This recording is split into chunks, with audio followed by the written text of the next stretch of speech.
Halo Sobat Bola sekalian, di tengah persaingan ketat papan atas Beri Super League sekarang, khususnya di klasemen 3 besar antara Persib Bandung, Persija Jakarta, dan Borneo FC, ternyata ada sebuah insiden yang bikin persaingan tersebut jadi makin panas. Bukan hanya panas di dalam lapangan, tapi juga panas di luar lapangan. Yaitu terkait official training laga antara Persija Jakarta versus Borneo FC yang sempat mengalami perselisihan yang cukup serius. Yang bahkan hal ini membuat manajer Borneo FC dan Dri Dauri melakukan protes yang cukup keras karena hal tersebut dinilai sangat merugikan bagi Borneo FC. Dan hal ini juga dipertanyakan oleh beliau, apakah ini merupakan bagian dari upaya untuk mengganggu fokus Borneo FC dari segi non-teknis? Apakah ini memang cara yang sengaja dilakukan untuk mengalahkan Borneo dalam persaingan di papan atas? Atau bagaimana? Gak cuma Dri Dauri, tapi insiden ini juga pada akhirnya menimbulkan perselisihan dan perdebatan di antara supporter, baik itu supporter Persija maupun Borneo FC. Maka dengan adanya permasalahan tersebut, gue pengen ngajak kalian buat kita bahas dan cari tahu lebih dalam tentang kebenaran dari masalah ini. Kita bahas mulai dari gimana permasalahan detailnya, gimana regulasinya, serta siapa yang kira-kira terindikasi salah maupun benar dalam kejadian ini. Tentunya hal ini sangat penting untuk kita pahami supaya kita bisa tahu kebenaran dan regulasi terkait masalah yang terjadi, sehingga kita bisa memberikan tanggapan yang lebih bijak terhadap situasi tersebut. Maka agar kita bisa memahaminya dengan baik, pastiin kalian tonton video ini sampai akhir bareng gua Zidane Fatoni. Langsung aja kita bahas biar gak gitu-gitu doang tahu sepak bola. Saya mau tanya, di mana pertandingan? Di sini. Yang hotel di mana? Ya di sini. Clear ya? Ya, saya tidak menyangka aja apa yang kami lakukan di Samarinda balasannya seperti ini. Kalau kanotasinya ya mempersulit ya. Gimana aturan mainnya ketika kami mau sampai dalam waktu 5 menit masuk dalam pintu JIS, mendapatkan surat pemberitahuan tidak dapat menggunakan di dalam lapangan. Harus menggunakan lapangan luar. Langsung aja yang pertama kita sedikit bahas dulu tentang kronologinya. Bahwa kejadian ini terjadi ketika skuad Borneo FC akan melakukan sesi official training di H-1 pertandingan melawan Persija Jakarta yang dilaksanakan di Jakarta International Stadium. Biasanya memang yang namanya official training, khususnya di kompetisi Beri Super League, rata-rata memang dilaksanakan di stadion utama alias venue tempat pertandingan itu akan dilaksanakan. Kenapa dilaksanakan di venue pertandingan? Tujuannya adalah untuk familiarisasi, supaya mereka bisa beradaptasi dengan kondisi stadion, kondisi lapangan, rumput, cuaca, dan lain hal sebagainya, supaya tim pelatih juga bisa menentukan taktik dan strategi yang tepat, menyesuaikan dengan kondisi stadion maupun rumput lapangan tersebut. Sehingga ketika pertandingan berlangsung, gak ada masalah apapun yang terjadi. Nah, karena biasanya official training dilaksanakan di venue pertandingan, akhirnya Borneo FC datanglah ke JIS. Tapi pas sampai sana, ternyata mereka mendapatkan informasi bahwa official training yang mereka lakukan itu bukan di lapangan JIS, melainkan harusnya di lapangan latihan yang ada di area sekitar JIS. Kenapa demikian? Alasan yang disampaikan oleh Panpel Persija adalah karena rumput JIS dinilai dalam keadaan yang kurang baik dan perlu perawatan yang intensif supaya ketika hari H pertandingan, rumputnya itu bisa lebih maksimal. Nah, di situ Dri Dauri selaku manajer dari Borneo FC langsung protes dan marah.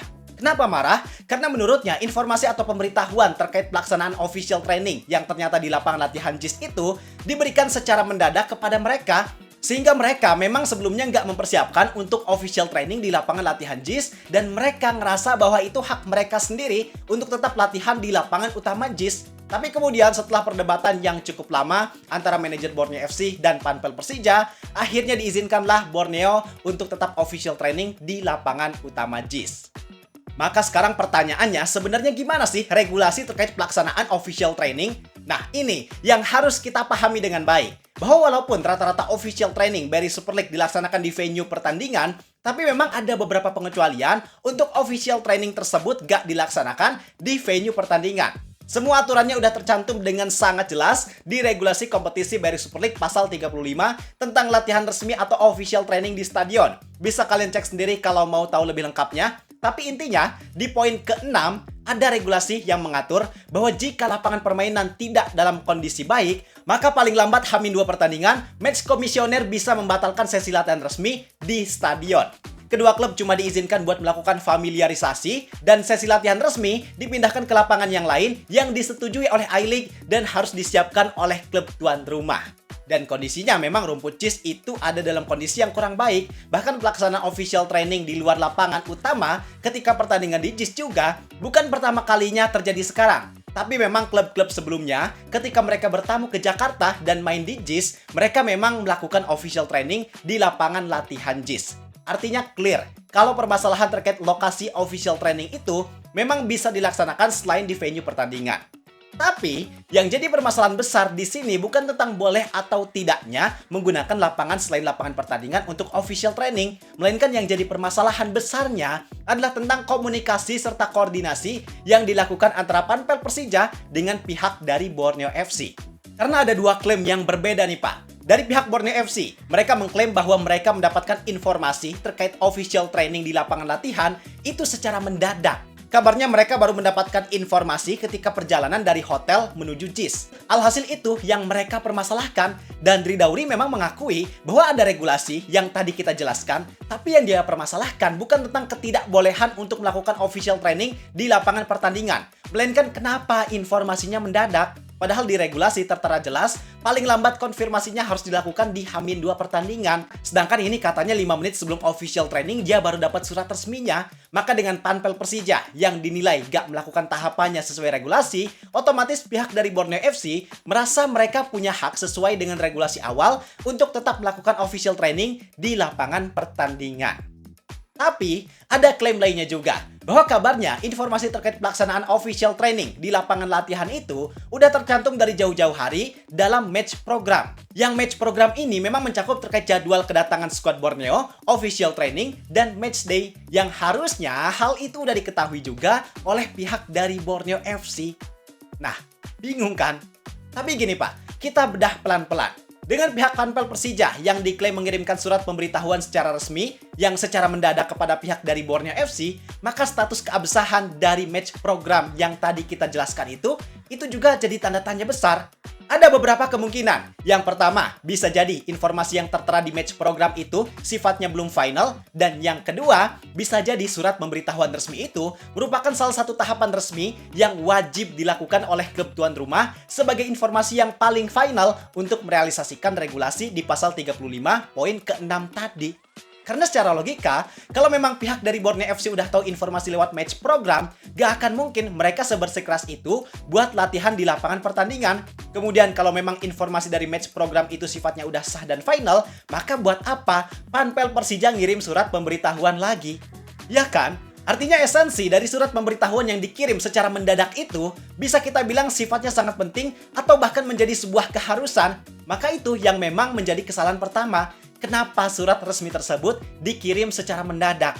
Kalau ada yang bilang, kan biasanya juga tim-tim lain yang away ke JIS itu official trainingnya di lapangan latihan bang. Harusnya Borneo tahu dan ngikutin aturan klub sebelumnya dong. Nah ini juga pemikiran yang bisa kita bilang dalam konteks yang gak profesional. Kenapa? Karena Borneo FC mana tahu klub-klub sebelumnya kayak gitu. Mereka kan punya urusannya sendiri. Kalau memang harusnya demikian, maka tahapan pemberitahuan terkait hal itu harus dilaksanakan sesuai dengan ketentuan yang ada supaya informasinya bisa tersampaikan dengan baik. Dan situasi tersebut juga nggak bisa dijadikan sebagai patokan utama ataupun landasan untuk Borneo FC wajib melakukan hal yang sama. Yang namanya landasan itu harus mengacu kepada regulasi, karena kan situasi dan kondisinya pasti beda-beda. Walaupun udah jadi rahasia umum bahwa rumput JIS itu memang dalam kondisi yang kurang baik, tapi yang namanya aturan dan regulasi tetap harus dijalankan sebagaimana mestinya. Siapa tahu nanti rumput JIS ternyata ada dalam kondisi yang ideal, maka situasi tersebut kan nggak bisa dijadikan alasan untuk menyuruh klub tamu latihan resmi selain di lapangan pertandingan. Maka bisa kita pastikan sebenarnya yang jadi kesalahan besar di sini adalah terkait komunikasi dan koordinasi. Satu sisi bisa dibilang pihak Panpel Persija ada kekurangan karena mereka baru mengirimkan surat resmi secara mendadak sebelum official training dilaksanakan. Yang hal tersebut jelas gak sesuai dengan regulasi yang tertera dalam pasal 35 poin ke-6. Tapi satu sisi lainnya, jika memang pihak dari Borneo FC udah sempat mendapatkan informasi terkait lokasi pelaksanaan official training di lapangan latihan JIS, maka alangkah lebih baik juga kalau mereka melakukan konfirmasi terlebih dahulu. Memang nggak tercantum di regulasi, memang kewajiban untuk konfirmasi itu sepenuhnya ada di klub tuan rumah, tapi nggak ada salahnya untuk memastikan supaya menghindari kejadian yang nggak mengenakan seperti sekarang. Karena jika hal ini terjadi, yang paling rugi adalah Borneo FC itu sendiri. Karena secara psikologis, fokus mereka untuk menghadapi pertandingan ini bisa jadi bakal terganggu. Yang hal tersebut berpotensi bakal berpengaruh terhadap permainan yang nantinya mereka mainkan. Dan anehnya, tadi kan Panpel berdalih bahwa lapangan JIS gak bisa digunakan untuk official training adalah karena perawatan, adalah karena rumputnya yang masih kurang baik. Tapi ternyata Persija juga melakukan official training yang sama, yaitu di lapangan utama JIS. Maka ini juga yang jadi pertanyaan besar untuk kita semua. Tapi sekali lagi, disclaimer, kita nggak tahu nih kejadian sebenarnya yang terjadi itu kayak gimana. Buat kita sebagai supporter, yang paling penting dari kejadian ini bukan tentang siapa yang benar dan salah, tapi tentang kita mengetahui terkait regulasi yang harus ditegakkan itu kayak gimana. Kalau memang nantinya ada kesalahan yang terbukti dilakukan oleh salah satu ataupun kedua pihak tersebut, maka sesuai regulasi, bahwa pihak yang melanggar bakal kena sanksi sebesar 20 juta rupiah. Jadi itu penjelasan tentang perselisihan antara manajer Borneo FC dengan Panpel Persija terkait lokasi official training. Setelah nonton video ini, pendapat kalian gimana? Silahkan tulis di kolom komentar. Gue rasa cukup sekian untuk video kali ini. Like dan subscribe-nya jangan lupa. Terima kasih, gue Zidan Fatoni. Sampai jumpa di video berikutnya. See ya!